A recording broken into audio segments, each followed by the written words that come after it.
एक बार की बात है, वृंदावन में एक संत बांके बिहारी जी मंदिर के बाहर से गुजर रहे थे। उन्होंने देखा कि कई भिखारी मंदिर के द्वार पर बैठे लोगों से भीख मांग रहे हैं। संत जी ने थोड़ी देर कुछ सोचा और कुछ देर बाद उन भिखारियों को डांटते हुए कहा, अरे, जो खुद मांगने जा रहे हैं उनसे क्या मांगते हो? अगर सच में मांगना है तो अंदर जाओ, वहां राजाधिराज विराजमान हैं, उनसे मांगो, वही तुम्हारी जन्म जन्म की दरिद्रता दूर कर सकते हैं। ये सुनकर भिखारी आपस में हंसने लगे। किसी ने मजाक उड़ाया, किसी ने ज्ञान देने की बात कही, लेकिन उन्हीं में से एक अंधा भिखारी जो कभी पढ़ा लिखा था और चेचक की वजह से अपनी आंखें खो चुका था, उसकी आत्मा इस वाणी से झंकृत हो उठी।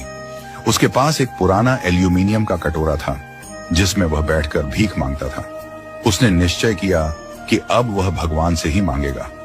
अगले दिन वह मंदिर के भीतर गया। प्रभु श्री बांके बिहारी के समक्ष अपने कटोरे को रखकर बोला, जय बिहारी जी दयालु दाता के नाम पर, और उसे सीने से लगाकर लौट आया।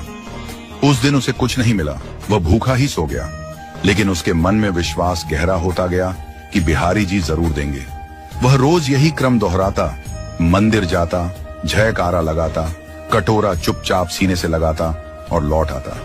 फिर एक दिन जैसे ही उसने कटोरा छाती से लगाया, उसमें टन की आवाज आई। बिना कुछ बोले उसने उसे सीने से लगाया और वहां से चला गया। मंदिर में मौजूद एक व्यक्ति ने यह सब देखा और सोचा, देखूं तो सही क्या हुआ है, और उस अंधे भिखारी के पीछे पीछे चल पड़ा। भिखारी अपनी टूटी फूटी झोंपड़ी में पहुंचा जहां उसकी गूंदड़ी और कपड़े पड़े थे। उसने कटोरा उठाया और टटोलते हुए देखा कि उसमें एक चमकदार भारी स्वर्ण मुद्रा, सोने का सिक्का पड़ा था। जैसे ही उसने उस सिक्के को हाथ में लिया, उसमें से एक दिव्य तेज निकला और उसी क्षण उसकी नेत्र ज्योति लौट आई। अंधेपन में डूबे वर्षों बाद जब उसने आंखें खोली तो उसकी दृष्टि में सबसे पहला दृश्य था श्री ठाकुर बांके बिहारी जी का साक्षात विग्रह, जो उस मुद्रा पर अंकित था। यह कोई साधारण सिक्का नहीं था।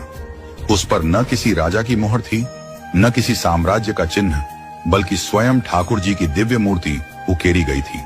वह भिखारी भाव विभोर होकर फूट फूट कर रोने लगा। उसे अपने जीवन की दरिद्रता, पीड़ा और अंधकार अब सब तुच्छ प्रतीत होने लगे।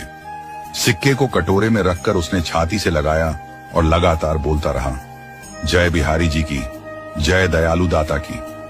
पीछे से जो व्यक्ति सब देख रहा था, उसने भी उस अलौकिक दृश्य को देखा। फिर एक और चमत्कार हुआ। उस भिखारी को देखा गया कि वह यमुना जी के ऊपर ऐसे चल रहा है जैसे जमीन पर हो। वह सीधे यमुना पार बेलवन की ओर चला गया और उसके बाद उसे